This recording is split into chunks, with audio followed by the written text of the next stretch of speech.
Entonces, estamos en el estudio número 28 de la carta a los Efesios, la carta escrita por Pablo a la iglesia de Éfeso, en el Asia Menor. Y también una de las cosas que tenemos que considerar y que siempre trato de decir a usted es que las palabras de Pablo están dirigidas a los creyentes, no a los no creyentes, porque son cartas dirigidas a la iglesia de Efesios, en la iglesia de los Efesios, en Éfeso. Entonces, las palabras están dirigidas a los hermanos de la iglesia, no a personas que no son creyentes. Y muchas veces los hermanos creyentes que están leyendo las cartas aplican las enseñanzas de la carta como si fueran expresadas los no creyentes. Los no creyentes no iban a leer esas cartas porque no le iban a llegar y sencillamente tampoco estaban en una comunión con respecto a lo que se decía en las cartas. Y hoy vamos a tratar algo sumamente interesante, que es la relación eh, esclavo, siervos y amos.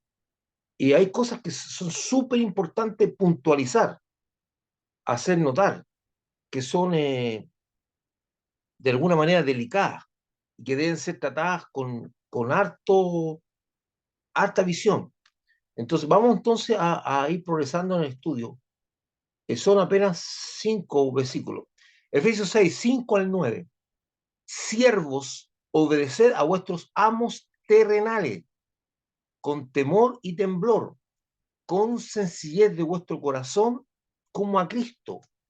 Y ahí tenemos una vez más,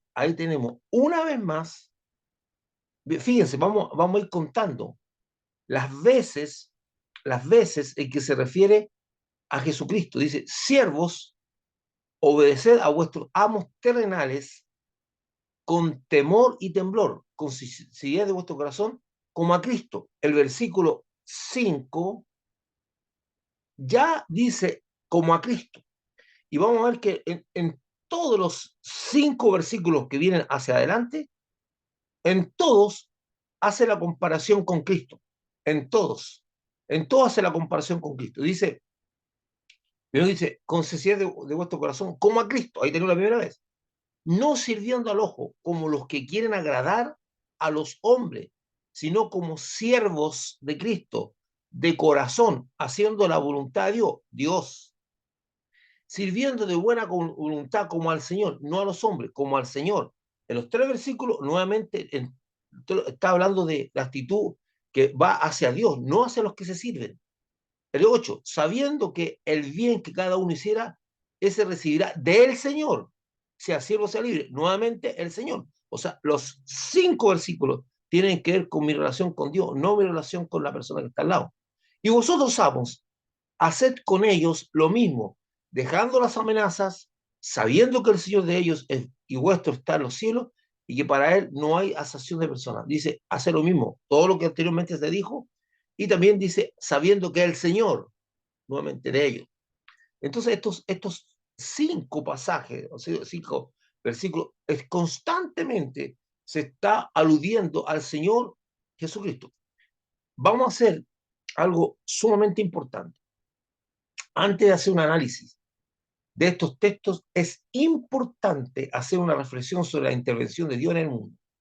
Cada vez que ocurre y dan a conocer actos de notoria injusticia o desgracia en el mundo, surgen personas que no creen en Dios, y que sin embargo cuestionan a Dios, en el cual no creen, para decir muchas veces con ira, ¿dónde estaba Dios? ¿Por qué Dios no interviene o hace algo? Cuando un muchacho es abusado sexualmente, cuando una mujer es maltratada, cuando hay una desgracia grande y mueren muchas personas, o cuando ocurre algo que no se espera. Entonces, cada vez que ocurre algo así, esas personas que no creen en Dios, interesante, porque ellos no creen en Dios, están constantemente cuestionando a Dios. Se supone que, ¿por qué tendrían que estar esperando que Dios hiciera algo si ellos no creen en Dios? Entonces, no faltan esas personas que constantemente están cuestionando a Dios. ¿Dónde estaba Dios? ¿Por qué Dios no interviene? Entonces, me voy a tomar un tiempo para la reflexión en esto, porque hay muchas cosas que están en la vida y que la gente dice, ¿y por qué Dios permitió que esto ocurriera? ¿Por qué Dios ha hecho algo? Y el peor error que pueden cometer los discípulos de Cristo, los cristianos, es querer justificar a Dios o querer explicarle a la gente contextos de la Biblia, algo que ellos no van a entender nunca, porque para ellos Dios no existe, o sencillamente están enemistados con Dios y no entienden los versículos de la Biblia. Es como demostrar mi inocencia a partir de mis propios argumentos, sin pruebas, o sea, objetivas. Para nosotros, la Biblia es un libro de fe, es una bendición. Para estas personas no significa nada. Entonces, hay creyentes que cometen el error de entrar en disputas que no tienen ni un sentido, disputas que no tienen absolutamente ningún sentido y que realmente lo único que hacen es causar problemas al creyente, lo único que hacen. Entonces, ¿qué es lo que ocurre? Que si las personas no entienden eso, los creyentes se transforman en personas que están constantemente en discusiones que no traen ningún beneficio. Usted, escuche esto, usted no tiene la facultad, la capacidad, el poder para convencer a un no creyente. Eso lo hace el Espíritu de Dios. No va a convencer nunca a una persona no creyente, porque eso va más allá. Recuérdense que esto traspasa el entendimiento mental y va a su espíritu. Cuando usted entregó su vida a Cristo, fue algo sobrenatural. No hubo ni siquiera explicaciones. A muchas cosas ni siquiera las entendió completamente, pero había algo que le estaba hablando a su corazón, a su espíritu, que lo llevaba a creer. Bueno, cada vez que ocurren estas desgracias, la gente que no cree en Dios se tira contra Dios. Y después, ¿por qué estoy explicando esto? Porque vamos a explicar un contexto sobre la relación amo-esclavo. Y la gente dice, pero ¿cómo? La esclavitud está permitida por Dios, ¿qué clase de Dios? Y es típico eso. Entonces vamos a ver. La mayoría de estas personas no les interesa conocer a Dios. Estamos hablando de los personas que cuestionan a Dios cada vez que hay una desgracia, cada vez que un niño es maltratado, cada vez que ocurre una cosa en la familia. Incluso ellos usan la misma palabra de Dios para decir, oye, tú no eres cristiano y ¿por qué te pasó lo que te pasó? No logra entender que Dios es justo y que Dios hace salir el sol sobre buenos y malos y hace llover sobre justos e injustos.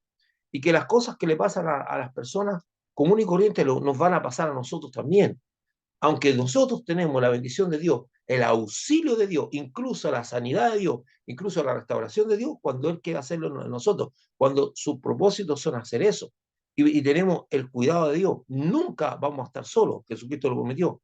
Aquí yo estoy con vosotros todos los días hasta el fin del mundo. Eso lo tenemos con nosotros. Tenemos el auxilio de Dios, pero no significa que nosotros no vamos a padecer. De hecho, el mismo Cristo padeció. Recuérdense usted que Jesucristo en la cruz del Calvario, no, perdón, en el huerto de Getsemaní, Él ora para que sea librado de esta copa. Si tú quieres libre de esta copa, dice, mi alma está angustiada hasta la muerte, porque se venía la tortura, porque se venía el castigo y como que se venía la muerte en la cruz de una manera horrible. Entonces, pero dice que se haga tu voluntad y no la mía. Esa oración de Jesucristo no fue contestada en el deseo de Cristo, sino en la voluntad de Dios. Las cosas siguieron adelante. Y Cristo no fue librado de morir, no fue librado de la tortura, pero en un momento de debilidad humana, porque estaba como hombre, pide a Dios que pase de él la copa, pero que no se haga mi voluntad sino la tuya. Y lo mismo muchas veces tenemos que vivir nosotros. Entonces, la mayoría de estas personas, referidos a los no creyentes, no les interesa conocer de Dios, y menos que Él pueda intervenir en sus vidas. Súper importante eso. No le interesa conocer a Dios y no le interesa que Dios tenga que intervenir en su vida, que Él pueda decirles mandamiento, ordenanza o que la palabra le rija. Sienten un gran desprecio y hasta odio hacia sus leyes y mandamientos. El gran, el gran pecado que se dio en el huerto del Edén es la desobediencia al mandato de Dios, que significó la rebelión hacia la autoridad y gobierno de Dios. El pecado destapó, cual caja de Pandora, la realidad del corazón del hombre independiente que vive sin Dios, al hombre independiente que vive sin Dios. Destapó lo que hay en el corazón del hombre. Entonces, el pecado del huerto del Edén el momento en que el hombre desobedece, establece en la relación con Dios que él quiere tomar decisiones propias sin considerar a Dios. Decide vivir independiente de Dios. Y eso destapa lo que la caja de Pandora, bueno, es un mito griego, ¿verdad? Que supuestamente todos los males del mundo estaban contenidos en una caja que este personaje mitológico abre y por curiosidad se le dice que no lo abra y cuando las tapa salen todas las enfermedades y todos los males del mundo de la caja y ya es imposible que retorne a ser guardado nuevamente en la caja. Esa comparación se hace con el pecado. La desobediencia abrió la maldad, lo que estaba oculto en el corazón del hombre y que era contenido por Dios. Porque cuando vino el conocimiento del bien y el mal, vieron todas las cosas. Entonces, el pecado del hombre es, en resumidas cuentas, el desobedecer pidió independencia de su voluntad de Dios. Yo no quiero ahora que mi voluntad esté sujeta a tu voluntad, yo quiero vivir mi propia vida. Eso es independencia. Y esto da consecuencia. El decreto que estableció ese pecado no es tanto el asunto de la curiosidad o de cosas así, sino que la desobediencia trae consigo independencia. Yo no te obedezco, por lo tanto ya no me sujeto más a ti. Y las consecuencias. Esto generó la manifestación de todo tipo de mal del corazón del hombre. Aparecieron todo tipo de males, como asesinatos, guerras, violaciones, abuso de todo tipo de los unos a los otros, robos, despojos, hombres ricos despojando al pobre, pobres robando a los pobres, envidia, actos corruptos para obtener poder y riqueza, hombres esclavizando a otros hombres, etc. Se produjo toda clase de situaciones cuando se produjo la desobediencia. Se destapó el corazón del hombre y aparecieron esto, porque Jesús dice que es desde el corazón del hombre donde nacen todas estas cosas. Entonces, este conflicto fuerte, muy fuerte, que trae el corazón del hombre, genera una serie de situaciones. Entonces, cuando la desobediencia y la independencia y el pecado abrió y mostró lo que hay realmente en el corazón del hombre. Lo que hay en el corazón del hombre son todas esas cosas que Jesucristo ya, de alguna manera, había advertido en su enseñanza. Esto viene desde atrás. Entonces aparecieron todo este tipo de cosas. Entonces apareció estos males del corazón del hombre. Los abusos de hombres contra hombres, la, la, la, los asesinatos, las guerras que han costado miles de vidas inocentes, porque al final los que hacen las guerras no van a la guerra, mandan a otros a la guerra, ¿verdad? Aparecen las violaciones de todo tipo, violaciones sexuales, violaciones a la propiedad, violaciones, a todo, abuso de todo tipo, ¿verdad? Eso apareció, esto generó, esta independencia de Dios apareció de los hombres a Dios, generó estas cosas.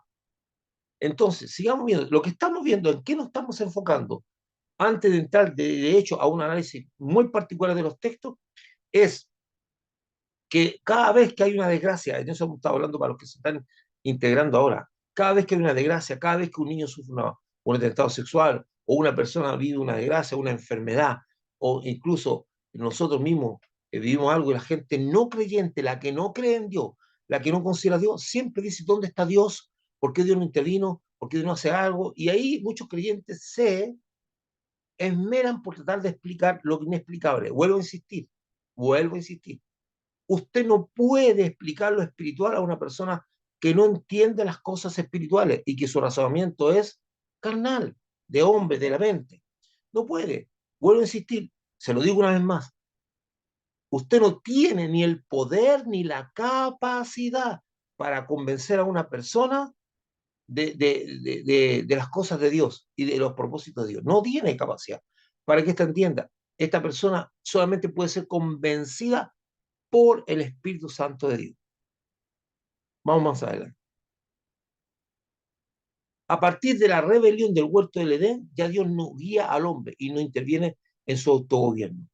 De hecho, de hecho, la Biblia dice que la maldad del hombre aumenta en demasía. Y dice Dios, no contenderá mi espíritu para siempre con Dios. Eso está en el capítulo 6 de Génesis. porque ciertamente el hombre es carne. ¿Qué significa eso? Es voluntad. Y a partir de ese momento no hay más una contienda entre Dios y el hombre. ¿En qué sentido? Dios no va a tratar de convencer al hombre para que se sujete a su voluntad. Dios deja que el hombre haga lo que él quiere, se ha independizado y solamente vienen las consecuencias de su pecado. Todas las cosas que ocurren en el mundo son cosas del autogobierno del hombre. Estoy hablando de esto, hermano, de asesinatos, que son cosas que son de hombres a hombres. Estoy hablando de eso. Hay cosas que no tienen que ver el hombre en la naturaleza o cosas que Dios sigue gobernando el mundo, sigue gobernando el universo. Si Dios no siguiera haciendo eso, no sé, pues a lo mejor no habría ley de gravedad y nosotros estaríamos flotando en el aire. Dios sigue teniendo el control de todo lo que nos rodea, pero Dios no toma el control de la voluntad del ser humano, a no ser que éste la rinda y se entregue a Cristo. Y el hombre, en su propia voluntad, genera en su voluntad, en su maldad, asesinato, guerra, violaciones, abuso de todo tipo, robo, despojo, envidias, corrupción. Esas son cosas del corazón del hombre, no del ambiente que nos rodea, del mundo. Y en eso Dios no interviene, porque vamos a ver qué intervención hace Dios. A partir de la rebelión del huerto del Edén, ya Dios no guía al hombre y no interviene en su autogobierno, porque el hombre se autogobierna. El diluvio, interesante esto, el diluvio, porque hay gente que dice, podemos buscar soluciones, pesquemos a todos los malos, los encerramos, los mandamos a algún lado, o los matamos, nos deshacemos de los malos y hacemos una nueva generación de gente a partir de los buenos que queden, y ahí generamos una nueva sociedad. Bueno, Dios le mostró que eso tampoco funciona. El diluvio es una clara evidencia que aunque mueran todos los hombres malos, y empecemos de nuevo, mientras el hombre tenga una vida independiente de Dios, la maldad del hombre se manifestará siempre y traerá todo tipo de desgracia e injusticia. Eso ya se dio. No es una solución. No es una solución. Ay, la gente dice, bueno, vamos a hacer una sociedad mejor y vamos a... No, no, no, no.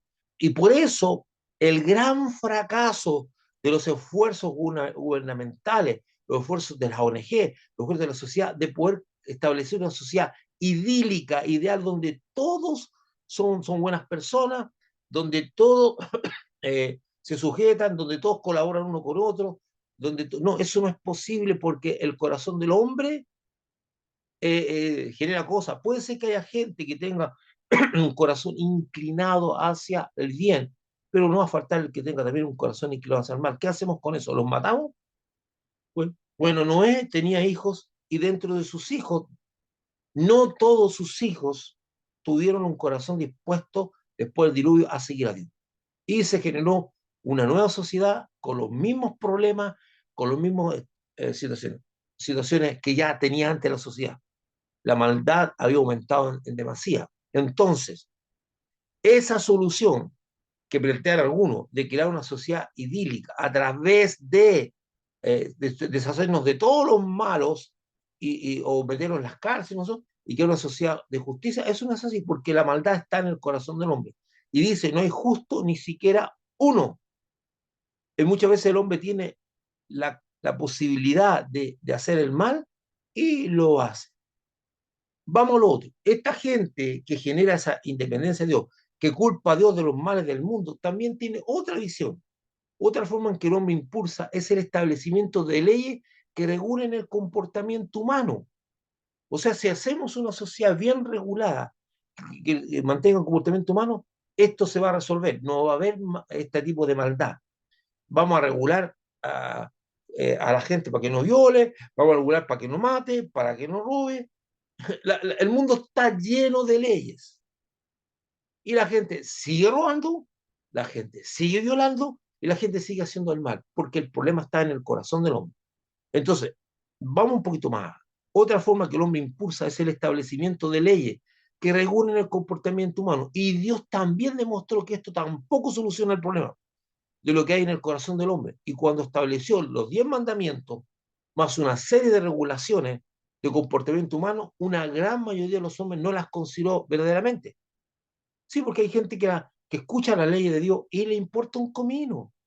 Hay gente que incluso va a la iglesia, que se conoce los mandamientos y tiene una careta espiritual, pero por detrás viola los mandamientos, roba, abusa sexualmente. ¿Cuánta gente se descubre que tiene una doble vida en la iglesia y son abusadores, incluso sexuales, en su propia casa? Incluso dentro de los ministros aparecen tipos de abuso sexual. La Iglesia Católica tiene un montón de problemas de ese tipo y la Iglesia Evangélica también.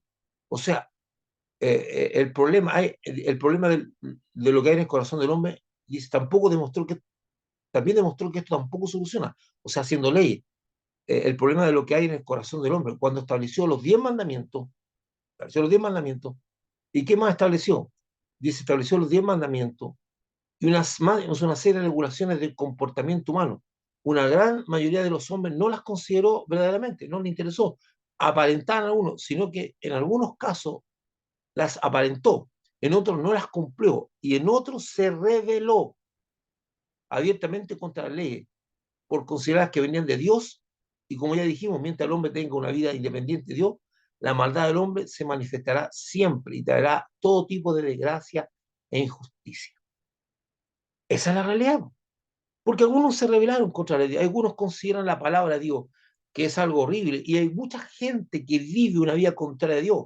Y lo podemos ver en el asunto de que Dios dice, no, no tendrás relación hombre con hombre, y aquí la sociedad dijo, no, nosotros no creemos eso, y nosotros vamos a hacer las cosas como a nosotros nos parezca.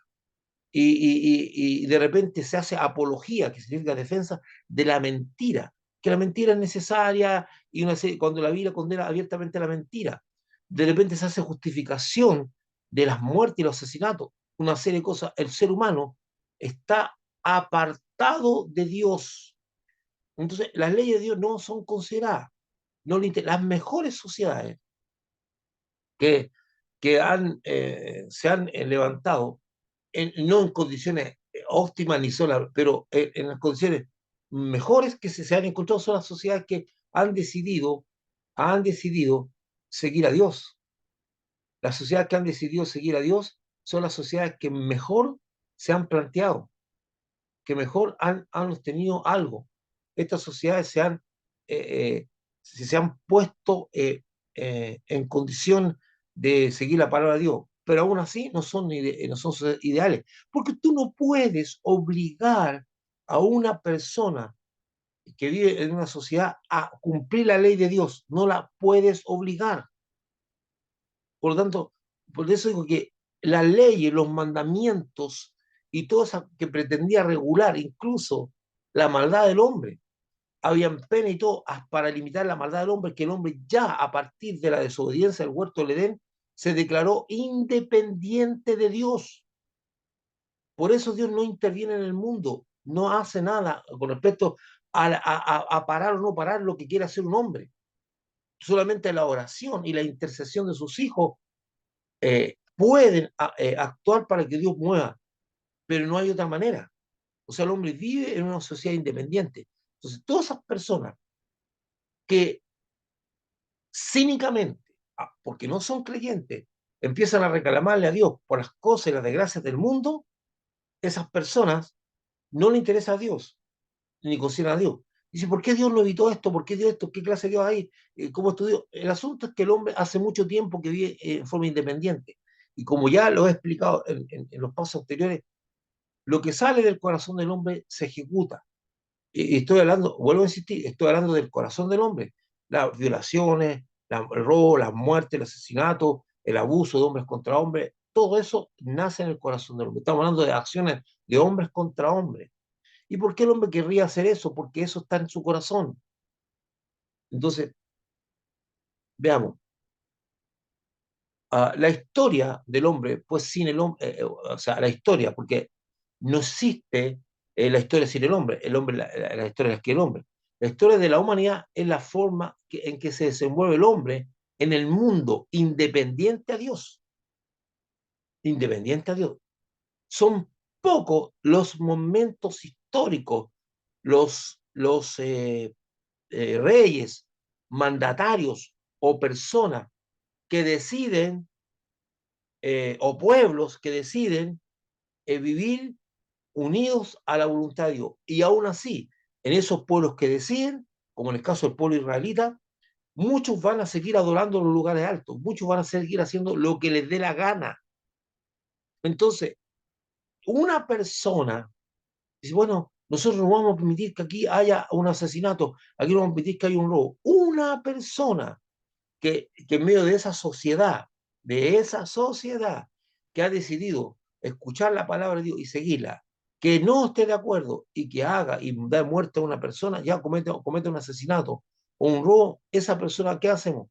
La vamos a eliminar, vamos a matar. Eso ya se intentó, eso no sirve, porque de entre, escuche esto, de entre muchas personas que aparentemente tienen un corazón noble, de repente aparece maldad también. Hay gente que no se explica cómo un hombre mató a su madre, a su padre, o cómo un hombre ejecutó una acción se veía tan tranquilo, tan buena persona, porque es un problema del corazón. Y nuestro corazón está lleno de maldad. Ah, ¿y cómo este hombre que se veía tan fiel a su esposa adulteró? Porque eso está en nuestro corazón. Entonces, esto no es un problema, no es un problema de, de, de, de regulaciones o un problema de terminar con todos los malos para que creemos una sociedad nueva.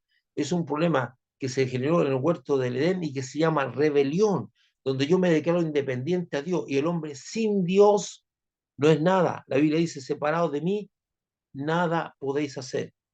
Entonces, en esta independencia, Dios está observando.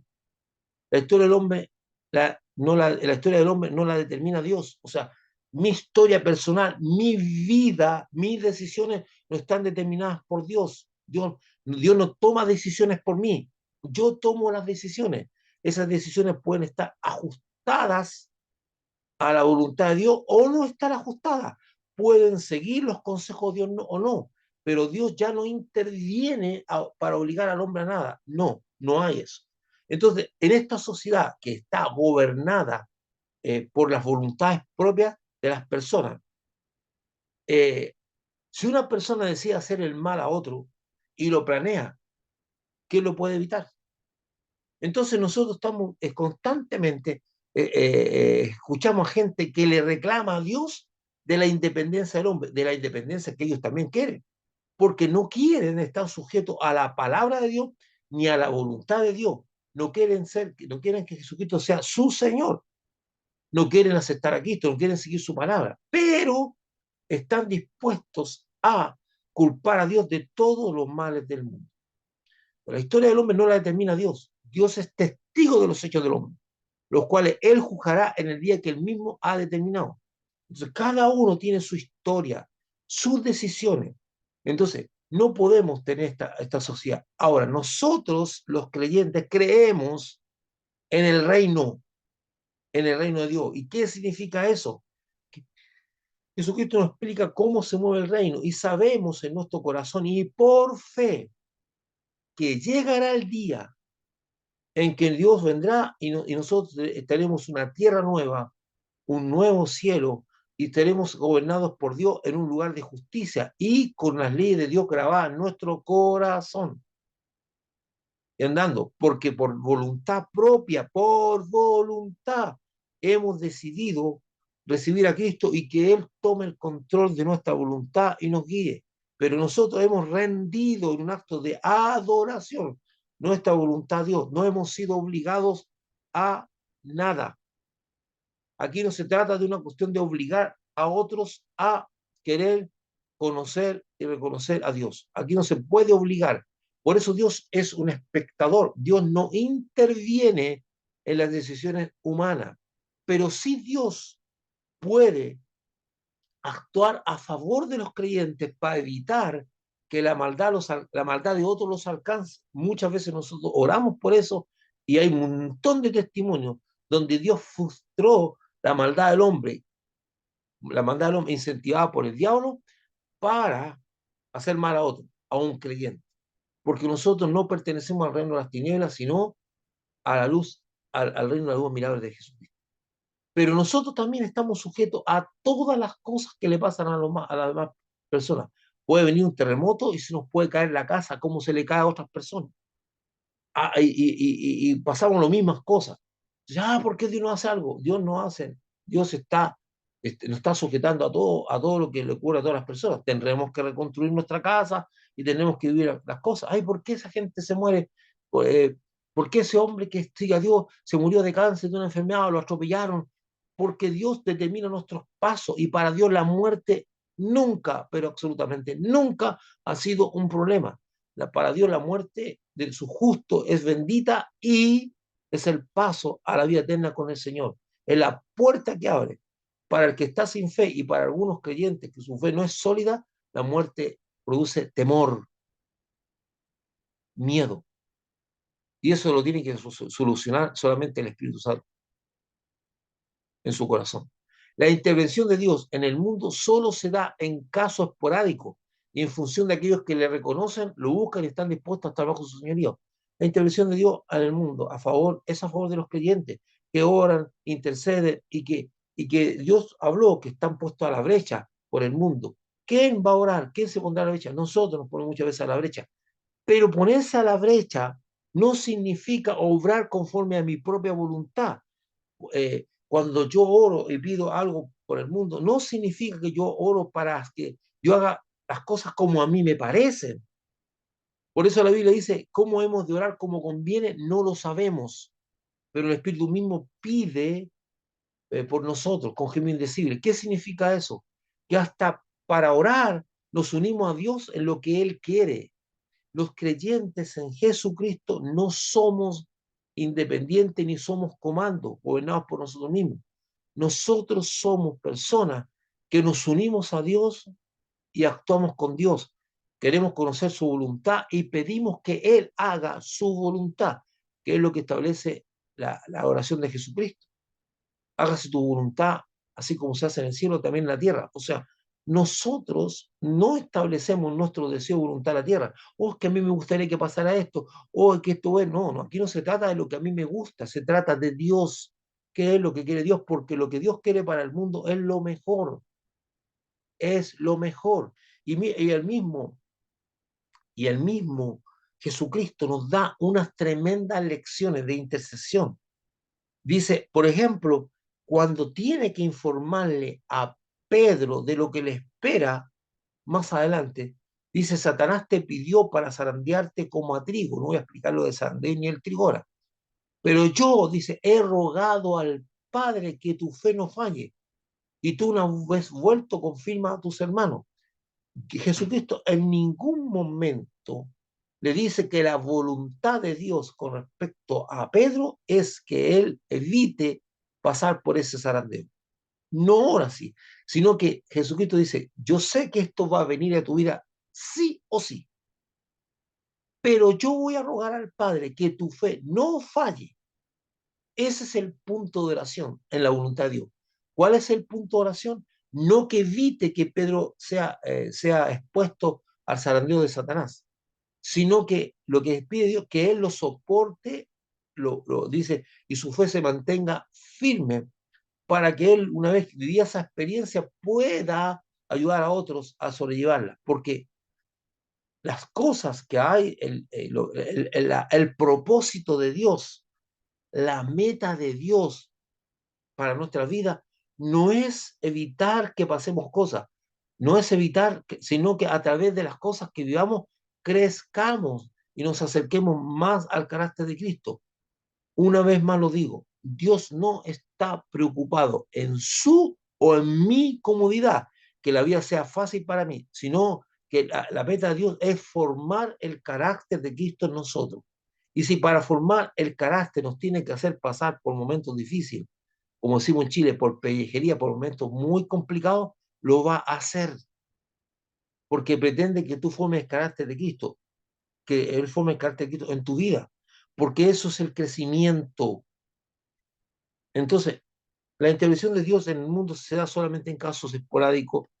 Estoy hablando a personas, porque Dios sigue interviniendo en las cosas naturales, en las cosas. El mundo está controlado por Dios. Lo que no está controlado por Dios es tu voluntad, si tú no la rindes. Por eso la ofrenda más grande que un hombre le puede dar a Dios no tiene que ver con dinero, no tiene que ver con con trabajo, con tiempo, con servicio. Tiene que ver con rendir mi voluntad a Dios. Y el hombre tiende a poner su voluntad en el altar y después y la saca, porque la retoma, porque está en la naturaleza del ser humano. Mientras más comunión tengas con Cristo, más Cristo se refleja en tu vida. Bajo esta situación, la Biblia enseña que el pecado produce muerte física y espiritual. O sea, el pecado te trata a una muerte física y espiritual, además de la condenación eterna. En esta situación, bueno, lo que se produjo, esta independencia, esta rebelión, porque el pecado, si lo resumimos, el pecado en sí es rebelión contra Dios, es rebelión contra su palabra, es rebelión contra su mandamiento, es rebelión contra todo. Eso es el pecado, porque pecar físicamente es no considerar los mandamientos, las palabras de Dios, la ley de Dios, no considerar a Dios. Eso es el pecado, es rebelión. Entonces, bajo esta situación la Biblia enseña que el pecado produce muerte física. Eso te va a llevar a la muerte física y espiritual, además de la condenación eterna. Esa es la situación del hombre. Esa es la situación de todos. De los que creen en Dios, de los que no creen, de los que critican, de los que dicen por qué Dios no interviene, aunque no creen en Dios, de todo. Y es en esta situación que Dios hace una última intervención a favor de la humanidad. Y como único y último recurso, porque ya demostró que matando a todas las personas, muriendo todos los malos, el hombre no cambiaba. Demostró que bajo unas leyes y regulaciones el hombre tampoco se sujeta. O sea, todo lo que el hombre pudiera creer que es la solución para terminar con la maldad en el mundo, Dios demostró que no funciona, que el problema no está en la mente, sino en el corazón. Y mientras haya personas con inclinación a la maldad, esto va a suceder. Y Jesús claramente lo estableció para ti y para mí. Dice que es desde el corazón del hombre donde nacen todas estas cosas y que se ejecutan. Entonces, hace su última intervención a favor de la humanidad y como único y último recurso por medio del cual se logra la reconciliación del hombre con Dios y su salvación de la condenación eterna. Entonces, ahora estamos en una situación de muerte física, muerte espiritual y además condenación eterna.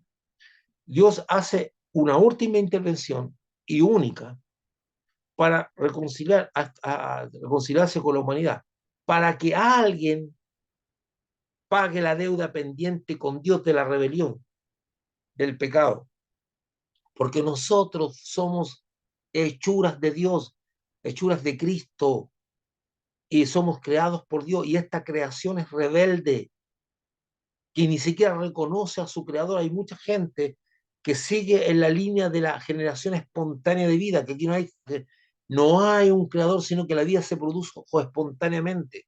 Y aunque toda la evidencia, incluso hay muchos científicos que dicen que es imposible la generación espontánea, aún sigue habiendo gente que cree en eso y quiere que otros entren en ese sentir. La intervención es la venida de Jesucristo al mundo para morir por los pecados de todos los hombres, y todo aquel que le recibe y cree en su nombre, le dio potestad de ser hechos hijos de Dios. Esa es la única y última intervención de Dios. No hay más allá después de esto. Y el mundo seguirá su curso con la independencia del hombre con Dios. El mundo va a seguir su curso. Muchos no consideran a Dios, se ríen de Dios, se ríen de la Escritura, no les interesa, se ríen de nosotros también que somos cristianos, que tratamos de vivir la vida conforme a lo que Dios dice. Se ríen, no les interesa. Consideran ridícula la palabra de Dios. Ellos consideran que sus pensamientos o los pensamientos de filósofos son más interesantes e importantes que consideran la palabra de Dios, que está llena de riqueza, el testimonio de Jesucristo. No les interesa. Su mente y su corazón está cerrado. Sus ojos están completamente enceguecidos. No ven.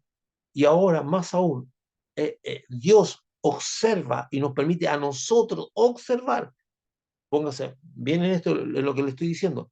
Observar que todo lo que está ocurriendo en el mundo ahora está gobernada por ideologías que nacieron en el corazón del hombre y en la mente del hombre. Y usted es testigo del fracaso rotundo de esta ideología para poder hacer una sociedad mejor.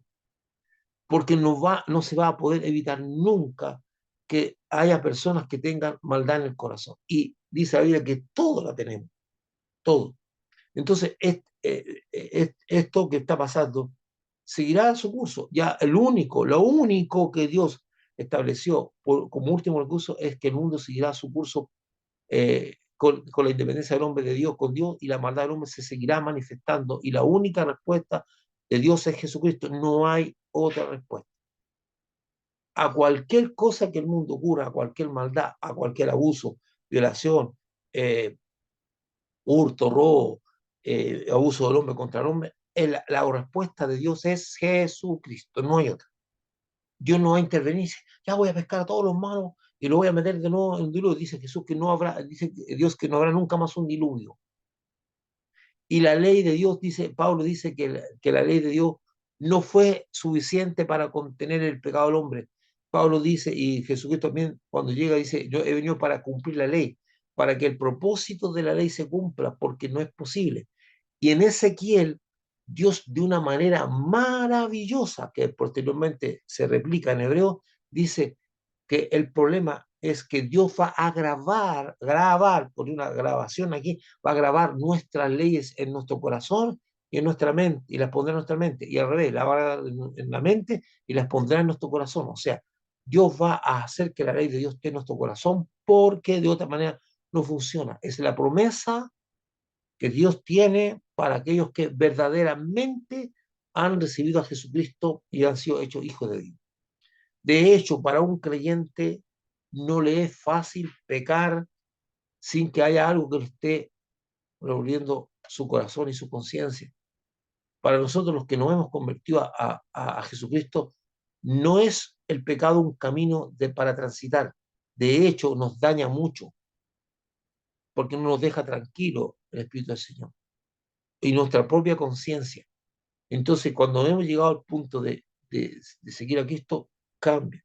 Ah, pero pastor, hay gente en la iglesia que hace lo que quiere. Es que por eso tenemos claro quiénes son los que son. Jesucristo, no toda persona que va a un templo, va a una congregación, es una persona que ha tenido un compromiso con el Señor. No es. Por eso Jesús dijo, por su fruto los conoceréis. Entonces, bajo esta circunstancia, nosotros procuramos entender que ante esa acotación que hace, ¿y dónde está Dios? Dios está en una sola parte, en Jesucristo. No hay otra respuesta. Dios no va a forzar la mente ni va a castigar en la vida a los malos, sino que les tiene preparado un juicio para todos. Esa es la respuesta de Dios. En los versículos que veremos a continuación, 5 al 9, en cada uno de ellos se hace alusión a Jesucristo. Entonces, ¿por qué expliqué esto? Porque vamos a tratar el tema de la relación del hombre, del siervo esclavo contra el amo. Entonces dice, pero ¿cómo la Biblia considera normal la esclavitud? No, la esclavitud no es considerada normal. Aquí vamos a ver cosas interesantes. En cada uno de ellos, en cada texto, se hace alusión a Jesucristo como a quien se debe realmente considerar en mis decisiones y actitudes de servicio. Cuando yo, aquí en este texto dice claramente que cuando yo sirvo, cuando yo trabajo para alguien, nunca debo mirar a la persona a la cual yo estoy haciendo el trabajo, sino a Dios. También aquellos que son servidos por su siervo son llamados a tener en cuenta al Señor Jesucristo, su enseñanza, en el trato que tienen con aquellos que les sirven. Siervos, obedeced a vuestros amos, el 6.5. Terrenales, con temor y temblor, con sencillez de vuestro corazón, como a Cristo, como a Cristo. Aquí dice, siervo, obedeced. En la antigua sociedad romana, de la época de Jesucristo, prácticamente no existían relaciones laborales de un servicio integral para todo servicio o específico de un trabajador, siervo, y su patrón, lo amo. Normalmente los siervos que atendían las casas, campos y negocios, a quienes servía eran personas compradas en el mercado de esclavos, los cuales estarían al servicio permanente y hasta morir, o cuando eran desechados, o hasta cuando eran desechados por ser inútiles, no ser útiles y significan costo, y quedan abandonados. Estos versículos, al usar la palabra amos, nos da una idea de que la persona que es nombrada como siervo es un esclavo. La esclavitud creada por los hombres para abusar de otros hombres nunca estuvo en los planes de Dios. Dios no tuvo planes de esclavitud. Esto es consecuencia. La esclavitud es consecuencia del pecado del hombre. Nunca estuvo en los planes de Dios para la humanidad. Y en el día de hoy todavía sigue habiendo esclavitud de otro tipo, muchos tipos de esclavitud. Esclavitud más sofisticada, pero lo hay en el África, incluso lo que se llama la trata de blanca, es un tipo de esclavitud horrible y que se sigue dando. Dice, la esclavitud nace de la maldad y la ambición del corazón del hombre. Dios sabe que el hombre, independiente de él, hará que los más fuertes y poderosos conviertan en esclavos a los derrotados o a los más débiles. Porque cuando un pueblo conquistaba a otro pueblo, tomaba prisionera a la gente y la convertía en esclavo. O aquel que es débil, llegaba a pueblos que ni siquiera tenían la intención de defenderse porque eran débiles y los convertían en esclavos. Y hay gente que convierte en esclavos. Incluso en esta sociedad hay gente que tiene personas que están necesitadas, que viven en la calle y lo recogen para convertirlos en sus verdaderos esclavos. Esto se sigue dando. Reconociendo esto, podemos destacar que Dios nunca ha obligado a ningún hombre a reconocerlo o a actuar como él quiere. Nunca Dios ha obligado a ningún hombre. Esto, de entregar nuestra vida a Cristo, es algo voluntario. Sin embargo, Dios en su infinito poder y misericordia ha usado a creyentes con poder para terminar con la esclavitud, como tenemos a Lincoln, como tenemos a Wilberforce en Inglaterra, y en otras causas sociales en el mundo, sin forzar voluntad, porque la voluntad se rinde a Dios en un acto de amor y reconocimiento racional y espiritual. Entonces, Dios no termina la esclavitud mandando gente para controlar, no. Estos hombres como Lincoln, que incluso entregó su vida, transformaron la sociedad por el poder que Dios les dio a través del Espíritu Santo. Y Martin Luther King y Wilson en Inglaterra, no, el aporte de los creyentes llenos de Dios para cambiar la sociedad ha sido mucho más grande que todos los movimientos políticos y sociales. El que más, las sociedades que más han reivindicado a la mujer han sido hombres de Dios, verdaderos hombres de Dios, porque también tenemos que considerar que hay falsos ministros vendidos, falsos creyentes que han usado la Biblia para justificar la esclavitud, para justificar el abuso, para justificar la guerra innecesaria, para justificar todo. Todo se justifica. Entonces, no, aquí estamos hablando de hombres y esas personas que han justificado no han producido nada.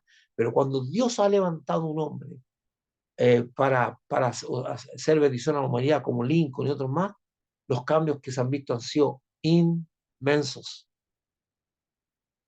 En este texto el Señor a través de Pablo les habla a los siervos creyentes. Estamos hablando de siervos creyentes. La carta está escrita a los creyentes. Un siervo no creyente no va a entender, un amo no creyente no tiene cabida estas palabras. Está hablando a los siervos creyentes. Una vez más les recuerdo que las cartas están escritas para los creyentes, no son escritas para los creyentes. Son enviadas a las iglesias, como la iglesia de Éfeso. Entonces, en este texto el Señor a través de Pablo les habla a los siervos creyentes y les ordena en razón de su fe en Cristo, a razón de haber creído en Cristo, les ordena a razón de su fe en Cristo eh, obedecer con respeto, dice temor y temblor. El temor, eso no es la única vez que Pablo lo usa. Cuando dice temor, dice que él está ante Dios, que debemos estar ante Dios con temor y temblor. Temor significa autoridad, o sea, dice tenemos temor porque hay una autoridad, ¿verdad? Hay gente que algunas veces se anda escondiendo. Es interesante porque hay personas que cuando están frente a un jefe están complicados, sienten temor. No, la persona nunca debe sentir temor cuando está haciendo bien. Y dice temor y temblor. Y dice autoridad y un posible castigo.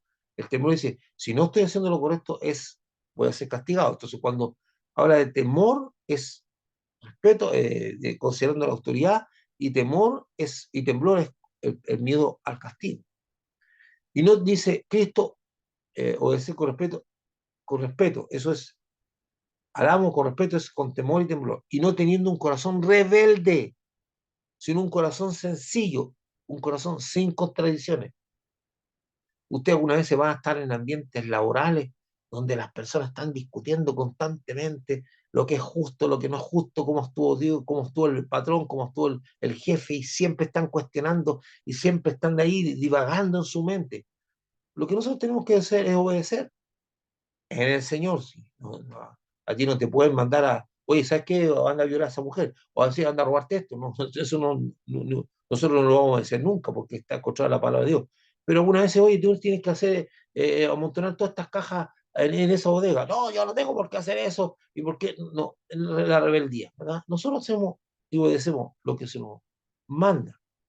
Dice, teniendo siempre presente que su servicio es como si lo hiciera a Jesucristo. Cuando tú ordenas tu mente hacia saber que lo que yo hago es hacia Cristo, la libertad que tú vas a encontrar en tu corazón y la fuerza para servir va a ser enorme. Porque mientras lo hago pensando que estoy beneficiando a las personas, fuerte. Y lo otro que tienes que sacarte de la mente, pero de una vez por todas, sacártelo, es que yo no debo esperar que la persona me reconozca mi servicio o me lo agradezca. O que me anote un punto a favor en mi currículum laboral. No, no, no. Cuando yo sirvo al Señor, sirvo al Señor. Y dice la Biblia que aquellos que buscan recompensa de hombre ya tienen su recompensa. A ti te conviene más tener la recompensa de Dios que la de hombre. Entonces hay personas que sienten una gran frustración porque se esfuerzan y sienten que no hay reconocimiento de parte de su jefe, de parte de las personas que tienen el control laboral o de parte de los dueños de la... ¿Y por qué tendrían que hacerlo? Si el mismo Jesús te enseña y dice, siervo inútil eres, porque lo tenías que hacer, hiciste. O sea, el mismo Cristo dice que cuando tú creas que hiciste algo para Él, eres un siervo inútil, porque lo que tenías que hacer, hiciste. Entonces, sácate eso de la mente. No, yo hice algo por alguien y me te lo tienen que agradecer. No te tienen que agradecer nada. Sácate eso de tu mente porque te va a traer una tremenda frustración. Uy, que es mala gracia esta persona. Lo que dice, no te preocupes por eso. Sigue mirando a Dios. Dice, lo que hace, lo hace para Jesucristo. Si tú sigues insistiendo de que debe haber gente que te tiene que reconocer y te tiene que agradecer lo que hiciste y muchas veces no se va a producir eso, va a venir frustración. Y no solamente frustración, sino que se te va a soltar la lengua para hablar mal de la persona y eso es pecado. Por eso dice, cuando tú sirves a Cristo, estás esperando que se cumpla la promesa del Señor en tu vida, ¿verdad? Así que es sumamente importante eso. Efesios 6:6 dice, no sirviendo al ojo como los que quieren agradar a los hombres, sino como siervos de Cristo, de corazón, haciendo la voluntad de Dios. Como siervos de Cristo, haciendo la voluntad de Dios. El servicio nunca se debe hacer en apariencia con el afán de impresionar a los que están observando, aunque en la realidad o en la práctica sea un mal servicio. O sea, porque yo actúo de una manera cuando me están viendo, pero por detrás cuando no me ven, no lo hago. En la actualidad, en las relaciones laborales, empleado-patrón, hay personas, no pocas, que tienen una actitud de doblez, o sea, de doble actuar. Porque mientras lo están viendo, se esfuerzan y hacen su mejor trabajo posible, pero cuando el jefe o el patrón no está viendo, gastan el tiempo sin trabajar, que es lo que nosotros decimos sacar la huerta. O el patrón no está viendo, gastan el tiempo sin trabajar o hacen mal su trabajo, lo hacen a media. Esto es típico en lo que son personas que no conocen a Dios. Y algunas veces hay gente que va a la iglesia, pero que está ahí presente, que también hace su trabajo mal. El creyente, el Hijo de Dios, siempre tiene que dar lo mejor de sí, ya sea que lo estén viendo o no lo estén viendo. Siempre hacer un buen trabajo porque no se lo va a demandar el amo. Tú te equivocas pensando que hiciste tonto o te aprovechaste de tu jefe. No, no, no, el que te va a demandar no va a ser tu jefe, aunque el que te lo va a demandar va a ser Dios, porque Dios te dejó mandamiento y te dio un ejemplo de cómo debe ser tu actuar. Si tú no tienes problemas con la gente, tus problemas son con Dios y tú no te puedes parar frente a Dios. Dios es más fuerte que tú, Dios te creó, Olvídate de eso. Entonces, cuando yo hago algo indebido, creo que el problema lo tengo con aquella persona con la cual estoy. No, lo tienes con Dios, con Dios. Pero cuando el jefe o el patrón no está viendo, gastan el tiempo sin trabajar y hacen mal su trabajo. El creyente debe servir de corazón, como que sirve a Jesucristo, haciendo la voluntad de Dios, claramente expresada en la Escritura. ¿Y cómo yo sé la voluntad de Dios? Porque está expresada en la Escritura. El comportamiento, hacer todo como para el Señor. Dice Dios, dice al Señor que cumplamos la ley, la regla de oro. La regla de oro no es algo que esté como título en la Biblia, sino que nosotros le llamamos regla de oro a aquella que dice que todo lo que tú quieres que te hagan a ti, hazlo en otro. Y lo que tú no quieres que te hagan a ti, no se lo hagas a otro. Vamos al 7 y 8, dice, y sirviendo de buena voluntad como al Señor y no a los hombres, sabiendo que el bien dice, una vez más, el 7 dice, como al Señor. O sea, todos los versículos que hemos nombrado siempre dice al Señor, sirviendo al Señor, haciendo la voluntad de Dios, siempre, los versículos que hemos estado hablando, sabiendo que el bien que quisiere cada uno, ese recibirá del Señor, una vez más, sea como siervo o como libre. Espectacular estos versículos. Pablo insiste que la actitud de servicio debe ser de una voluntad bien intencionada, considerando siempre que al que sirvo no es al amo, sino al mismo Señor Jesucristo, lo cual hará que la carga de servicio se haga con gozo.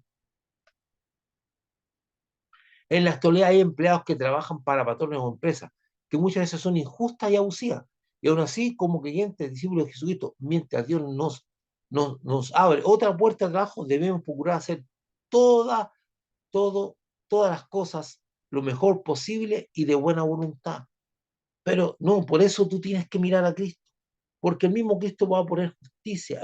Y él dice, si en lo poco me eres fiel, en lo mucho te pondré. Si tú eres fiel en algún servicio, pero este patrón injusto que así lo hay. Hay gente que va a pagar eso porque la condena de Dios a través de Santiago, de los ricos que se enriquecen justamente a través del esfuerzo de sus trabajadores, los que no les pagan el jornal que corresponde, lo que no se lo pagan a tiempo, ya está puesto, dice que ese clamor ha subido a los oídos de Dios y Dios hará sobre ellos.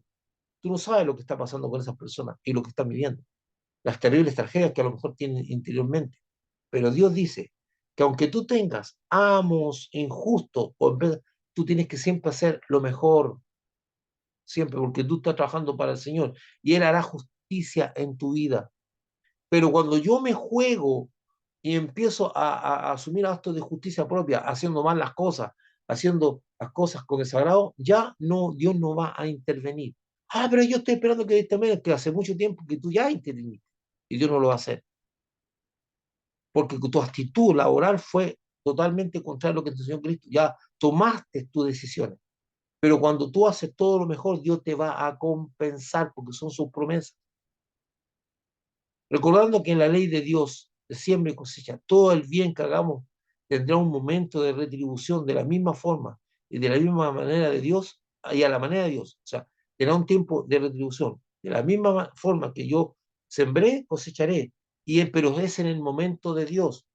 Dios va a propiciar ese momento de siembra, de cosecha, perdón. Y esta ley de siembra y cosecha se aplica a todos, libres o esclavos. Ahí dice, el texto lo dice, fíjese, sabiendo que el bien, el versículo 8, que a cada uno hiciere, este recibirá el Señor, sea siervo o sea libre. Y vemos el último versículo. Y vosotros, amos, haced con ellos lo mismo, dejando las amenazas, sabiendo que el Señor de ellos y vuestro está en los cielos, y que para Él no hay acepción de personas. Aquí le está hablando a amos creyentes, no a amos no creyentes, porque la palabra de Dios no se aplica a los no creyentes. Y veamos, en contrapartida, Pablo hace las mismas indicaciones dadas a los siervos deben cumplir los amos creyentes. También, todo eso que está diciendo de hacer las cosas como para el Señor, servir a Él, es lo mismo que tiene que hacer un amo creyente. Y le señala que saque de su boca el estar amenazando constantemente a sus siervos, que también son sus hermanos en Cristo Jesús, y que tienen un mismo Señor en los cielos, y que ante Dios el ser amo no le hace personas de un nivel de privilegio ante Dios, porque Él no hace acepción de personas, nos favorece a uno por otro. La acepción de personas, uno de los términos, uno de los significados de acepción es favorecer. Ahora usted dirá, ¿por qué estos amos no liberar a sus esclavos? Lo más probable, o sea, hay mucha gente que sí fue liberada, pero en el contexto de Romano era peligroso no tener a alguien a llegar a uno porque podía haber otro que lo tomara como esclavo. Entonces, muchos permanecían ahí en las casas de sus amos para evitar ser reesclavizados por otros. También era muchos quedaban sin necesidad, sin la capacidad de poder mantenerse. Por lo tanto, se convertían en esclavos voluntarios. O sea, muchos dejaron, mantenían esta relación porque la sociedad en ese tiempo no permitía que las personas se puedan desarrollar. Entonces, muchos de los siervos y esclavos que tenían amos creyentes estaban bajo una protección. El amo los trataba como seres libres, pero estaban bajo una condición de protección. Entonces, como se mantenía esto, regulación, Pablo dice, cuando tú trates con aquellos que te sirven, hazlo de la misma manera que se lo estamos pidiendo a ellos, considerando siempre al Señor porque es tu hermano. Muchas veces hay gente, lamentablemente, que se aprovecha de la condición de hermano para sacar provecho. No, cuando tú tienes un hermano, tú lo sirves con dedicación, tú haces lo mejor para él, no tratas de sacarle provecho, porque hay creyentes que creen que porque tienen una persona hermana que tiene alguna condición que es mejor que la de ellos, tienen la obligación de servirle o mantenerlo o hacerle cosas. Ese aprovechamiento, una persona que pretende aprovecharse de la condición de hermano para sacar provecho de otro hermano, esa persona no conoce a Cristo, no conoce su palabra, no la entiende, porque no procuramos eso, porque una persona que cree que la provisión de su vida viene de otro hombre, está perdido, porque la provisión de tu vida viene de Dios, no de otro hombre. Cuando tú fijas tu esperanza en otro hombre, aunque sea un creyente o no, no importa, tú estás desconociendo a Dios, que es el que provee. Dios puede usar a tu hermano, puede usar a los incrédulos, puede usar a cualquier persona para bendecir tu vida, pero Dios sabe a quién usa. Entonces hay gente que cree que hace justicia propia. Hay gente que cree, no, pero usted tiene que ayudarme porque usted es mi hermano. No tiene nadie que ayudarte a nada. Se hace porque se ama, se hace porque hay una relación y tu provisión viene de Dios y Dios puede usar a las personas para bendecir tu vida. Entonces hay gente que se aprovecha, hay gente aprovechadora y yo he sabido muchas veces que hay personas que van a las casas de los clientes y prácticamente le sacan las cosas de sus casas. No, porque usted tiene esto y yo no lo tengo, démelo a mí. Yo he conocido, yo he conocido casos de gente de iglesia donde pastoras decían, usando, Dios me dijo que usted me tiene que dar ese vestido que está usando porque Dios me lo dijo que es para mí.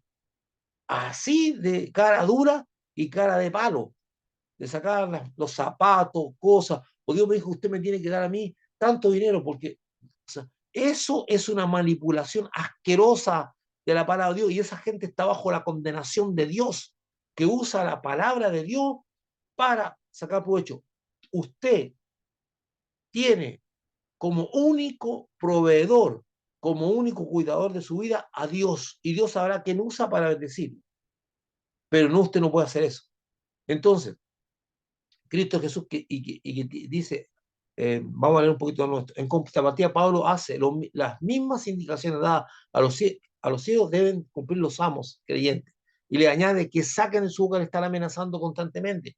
No, que yo te voy a echar, que aquí, no, tú no tienes que hacer algo. Si tú tienes, escuche esto, un amo creyente, o más bien dicho, un patrón creyente, tiene todo el derecho a despedir a otro creyente que no esté cumpliendo sus labores. No, pero ¿cómo me despide a mí si es mi hermano? Si tú no estás haciendo lo que tú estás haciendo, vas a ser despedido. Pero tú tienes un problema más grande, más grande. ¿Por qué? Porque Jesucristo piensa lo mismo. Dice que si tú no cumples, se te quitará el talento que se te dio y se le dará al que tiene más. Eso lo dice Dios. No lo está diciendo esto. Si cuando tú no cumples, no, pero es que, ¿cómo me vas a despedir? Si yo soy un hermano, Pero tú estás haciendo mal tu trabajo, eres un sinvergüenza que saca la vuelta, que hace un montón de cosas y tú quieres que porque tu hermano es tu hermano, te mantenga trabajando. Eso es ser cara dura. Y hay muchos creyentes que caen en la trampa, no, que es mi hermano, y está llevando a las cosas a la ruina, son aprovechadores. Ese no es tu hermano, es un sinvergüenza, cara dura, aprovechador. Y tú tienes todo el derecho a despedirlo. Así es. O sea, las cosas son así porque eso está avalado por la palabra de Dios. Cuando tú eres una persona, tú procuras hacer lo mejor, cuando tú eres un verdadero creyente. Entonces hay gente que cree que puede despojar a otro, puede llegar a la casa a otro y decirle esto me lo llevo porque yo lo necesito y tú eres mi hermano y me lo tienes que dar. No, tú no puedes hacer eso. Tú no puedes, no, es que, no, no, no. Aquí eso no se hace, eso no es de Dios. ¿Ah? Entonces Dios no hace acepción de personas. Dios no favorece al rico por ser rico el pobre, y desaprovecha al pobre o favorece al pobre, no. Dios no hace acepción de a todos los trata por igual y todos están bajo los mandamientos de Dios y todos los deben cumplir. Mm, y mi querido hermano, yo dejo hasta aquí esto. Estos son los versículos que vimos hoy día. eh, Así que espero que les haya servido este introducirnos en estos versículos.